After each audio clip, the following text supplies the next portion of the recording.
legião de anjos de Deus, né? E sou parecido príncipe do mundo caído, das trevas. E aí vem então o Deus do mal, é Lúcifer, que não é na verdade um Deus, é um anjo camuflado de Deus. Mas isso nasce primeiro no folclore judaico. Depois ele vai aparecer. Boa noite a todos, é um prazer mais uma vez estar aqui com vocês para a gente desenvolver mais um Café com Letras, né?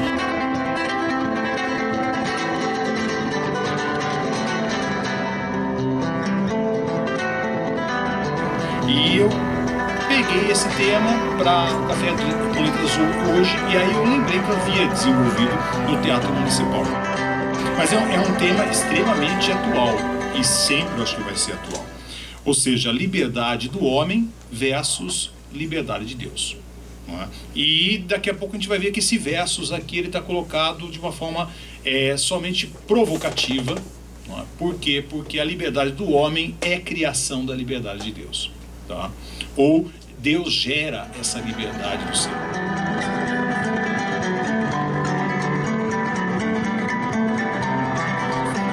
Essa reflexão abordando, em primeiro lugar, a liberdade nossa, a liberdade do homem para chegar à questão da liberdade de Deus. Afinal de contas, Deus é um ser realmente livre, né? Nós podemos pensar num Deus livre que age conforme ele deseja e quer, não é? E nós, até que ponto vai a nossa liberdade também em agir? Não é? Até que ponto vai o nosso agir frente a esse Deus que também tem uma liberdade? E eu quero então abordar primeiro a nossa liberdade. Onde está a nossa liberdade? E eu quero então fazer como recurso a utilização de um mito que, através do cristianismo e depois em todas as religiões cristãs, foi utilizado para privar a liberdade humana e até mesmo de usar a liberdade humana como algo negativo e não como algo positivo, que é o mito de Adão e Eva. E esse mito foi interpretado como uma queda. O homem vivia no paraíso, não é? E através do descumprimento de uma proibição, o homem é expulso do paraíso, não é? E aí vai ter que trabalhar e tudo mais, tem liberdade, mas essa liberdade na verdade é uma queda do paraíso, é um castigo, não é? E eu gostaria de fazer uma outra leitura desse mito, uma leitura antropológica desse mito, não é? E não teológica desse mito, que é antropológica, a partir do homem, né? Olhando para nós, onde está esse mito em nós?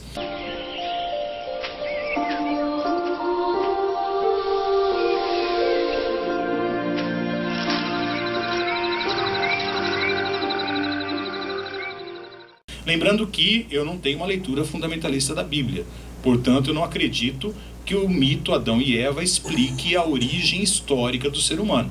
Eu sou evolucionista e o mito Adão e Eva explica o surgimento do homem, o homem em si, mas não o surgimento da espécie humana em nosso planeta. Tá? E como seria uma interpretação antropológica desse mito Adão e Eva? Muito bem, nós temos Adão e Eva num paraíso. Qual é a condição aqui? A condição é desses dois seres humanos estarem num lugar que é um lugar perfeito. O paraíso é um lugar perfeito. Se o paraíso é um lugar perfeito, ele é um lugar sem erros, onde não existe o mal, onde não existe o erro, onde não existe a falha, onde não existe, portanto, história. Por quê? Não existe história. Porque o que foi construído aqui e está construído é eterno, porque é perfeito, então não muda, não se transforma, foi feito por Deus. Então a realidade ela é construída, a realidade do paraíso. Ela é construída. Mas a realidade é uma construção de uma outra pessoa, que é Deus. De um outro ser, que é Deus. O homem aqui não tem o que fazer. E esse Deus se coloca aparentemente como um Deus superprotetor, um Deus que constrói esse paraíso para esses dois seres viverem, usufruírem simplesmente do paraíso. Porque construir alguma coisa eles não têm que construir. Por quê? Porque na verdade não tem o que construir, porque é um lugar perfeito, que é um paraíso. Muito bem, só que esse Deus superprotetor, ele faz algo que é extremamente provocador.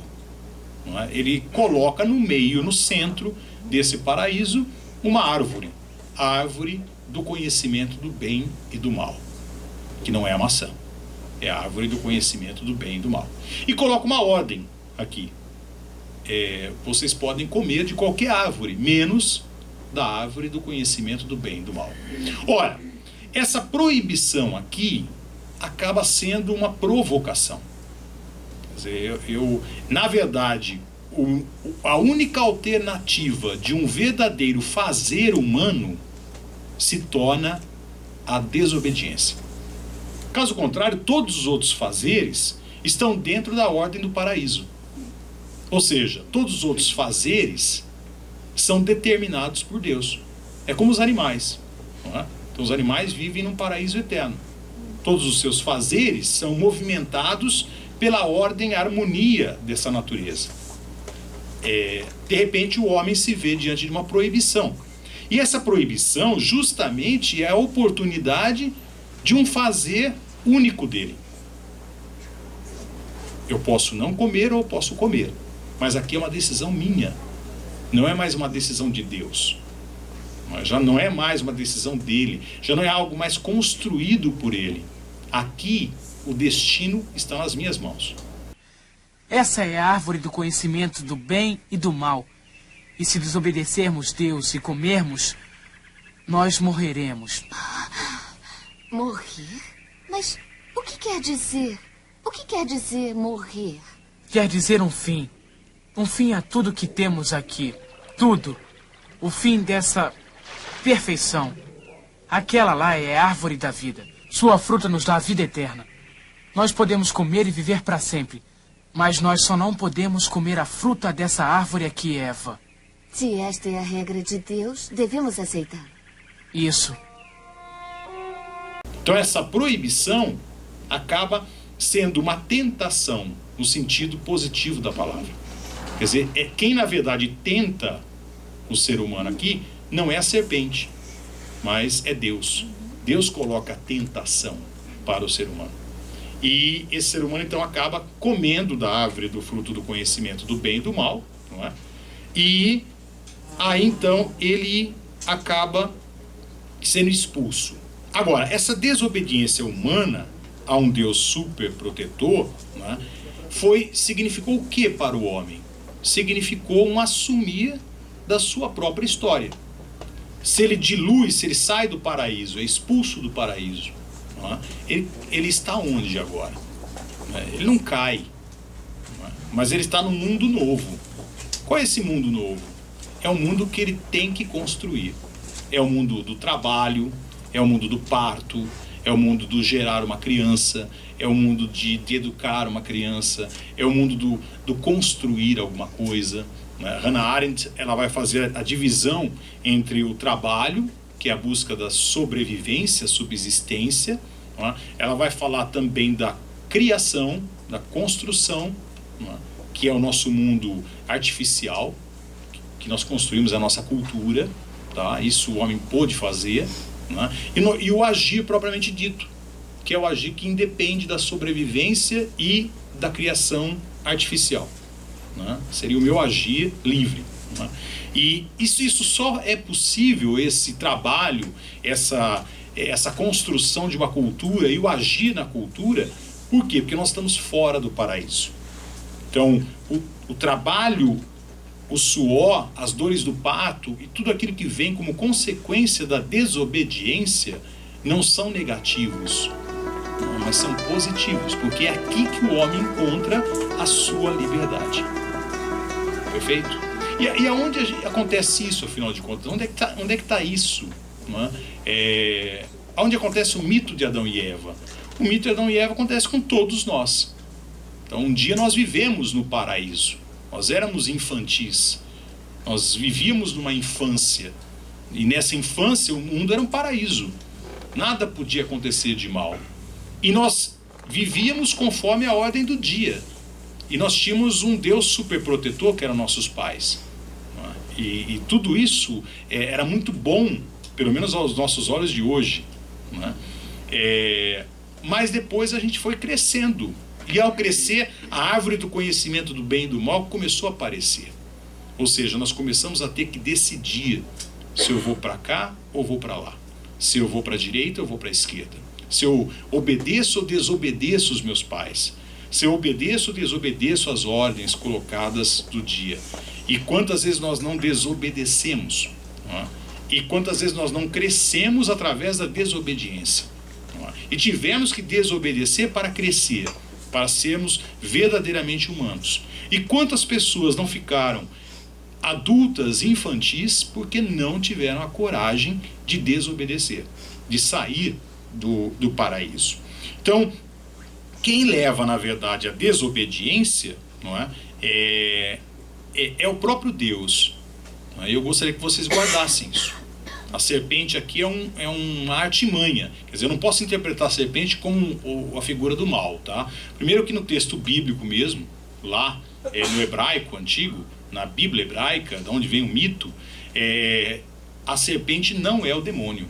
Não existe a palavra demônio aqui, não existe a noção do mal. Mesmo porque seria contraditório. Quer dizer, o demônio não pode estar no paraíso. Se o demônio estiver no paraíso, o paraíso deixa de ser paraíso. Ele vai ser um inferno, correto? Então, é claro que o demônio não está no paraíso. Apenas a serpente é um instrumento para que a tentação se torne mais forte, para que a desobediência aconteça. Podemos comer a fruta de qualquer árvore do jardim, menos a da árvore do centro do jardim. Deus nos proibiu de comer ou até de tocar na fruta daquela árvore. E se assim fizermos, nós morreríamos. Então isso é a nossa transcendência da infância para a vida adulta. É o nosso processo de transcendência para uma vida autônoma, para a nossa autonomia. E aqui nós encontramos a nossa condição. Por isso que eu quis que vocês guardassem. Tá? Deus quis isso. É uma vontade de Deus. Tá? Qual é a nossa condição? A nossa condição é de ser pessoa. É de ser pessoa. Tem até uma música, meu Deus, é do... Como é aquele que sumiu outro dia, há um tempo atrás? Belchior. É do Belchior, e ele fala num disco antigo dele, da década de 70, eu quero ser pessoa, né? Eu quero... Pô, ele já tinha a consciência do que é ser pessoa, tá? E ser pessoa é a nossa condição em si, que representa tudo isso que eu acabei de dizer. A saída do paraíso e a busca da autonomia. Por quê? O que é ser pessoa? O que significa essa palavra pessoa? Bom, em primeiro lugar, que a pessoa humana, a expressão pessoa humana não é redundância. Por quê? Porque a pessoa é a condição do ser humano. Então, dizer pessoa humana não quer dizer, não é uma expressão redundante. Mas dizer pessoa humana quer dizer um ser humano que atingiu a condição de pessoa. Vamos supor que o chimpanzé começa a evoluir, como a ciência está provando que ele está evoluindo, tá, na sua inteligência, e um dia ele alcance o nosso grau de autonomia. Esse chimpanzé vai se tornar uma pessoa, mas nunca um ser humano, tá? Então vai ser uma pessoa chimpanzé, mas nunca uma pessoa humana, porque a pessoa é a condição dessa espécie. Nós, como espécie, alcançamos uma autonomia, e a essa autonomia nós chamamos de pessoa. Por quê? De onde vem essa palavra? Bom, essa palavra, pessoa, ela tem duas origens, tá? Ela tem a origem latina, que é persona, e ela tem a origem grega, que é prósopo. E persona, como prósopo, vieram do grego, e vieram do teatro grego. Então os atores, quando encenavam uma obra de Homero, por exemplo, eles se vestiam, né, usavam as vestes da personagem, mas eles usavam uma máscara. E essa máscara os romanos davam o nome de persona à máscara, e os gregos davam o nome de prosopon à máscara. Tem também uma outra terminologia, que aí nós vamos ir mais longe, que é a terminologia babilônica para essa máscara, mas isso é uma outra questão. Mas próximos de nós está essas duas terminologias, persona e prosopon, não é? Que determinam o que é a máscara. E essa máscara o ator utilizava para quê? Primeiro, para dar uma fisionomia à personagem representada. Então a máscara tinha essa função de dar uma fisionomia. A outra função é o que o termo em latim mais determina ou significa, né? Porque persona vem de personare, quer dizer soar através de. Não é? Essa máscara chamada prosopon no grego e persona no latim, pelos romanos, ela tinha uma abertura aqui na boca, e essa abertura era talhada de tal forma que a voz era projetada de uma forma muito eficiente. Era o microfone daquela época. Então as pessoas ouviam a voz do ator com muito mais clareza, através da persona ou através da prosopon. Não é? Então essa máscara tinha essas duas funções. Primeiro, dar uma fisionomia, uma identidade à personagem. Segundo, fazer com que essa personagem fale. Tenha o seu agir, não é? Possa dizer alguma coisa, possa pronunciar alguma coisa, possa ter a sua própria opinião. Não é? Então, aqui está esses dois significados. Não é? Muito bem, a palavra persona é que ficou, prosopon está muito longe da gente, por causa do grego, não é? Mas a nossa língua é latina, então, de persona, da máscara, começou-se a identificar o ser humano como pessoa, ou como persona. Tem até aquela expressão, né, persona não grata. Não é? A pessoa é a persona. Não é? Por quê? Por que a máscara se transformou em ser humano? Não é? Porque a máscara determina a persona, ou a prosopon determina a nossa condição. A condição de pessoa. Quem vai elaborar um pouco isso um filósofo vai ser Boécio. Boécio vai dizer assim: pessoa é um indivíduo que possui uma natureza racional. Tá? E depois outros filósofos vão elaborar mais ainda essa condição de pessoa, dizendo: pessoa é aquele ser racional que tem uma identidade própria e que tem a possibilidade de um agir próprio. Ele soa no ambiente, ele pronuncia, não é? Ele coloca a sua opinião, ele não se cala, ou se ele se cala, é também um agir de se calar, e assim por diante. Não é? Quer dizer, o ser humano, ele se torna pessoa, ele está nessa condição de pessoa humana, quando ele, numa relação consigo mesmo, numa relação com o outro e numa relação com o seu meio, com o seu mundo, ele vai cumprindo, ou ele vai realizando esses dois aspectos, a individualidade e a sociabilidade. A minha identidade como pessoa, eu vou sendo eu, com todas as minhas características, o que eu sou, o quanto difícil eu sou, o quanto fácil eu sou e assim por diante, mas ao mesmo tempo eu vou agindo nas relações interpessoais e na cidade, na política, no mundo, não é? E interagindo com outras pessoas, e de uma forma surpreendente, porque o ser humano é ser surpreendente. Então, essas são as características do ser pessoa, basicamente: a individualidade e a sociabilidade, tá? Que nem sempre foi assim com o ser humano, tá? Nem sempre foi assim. Bom,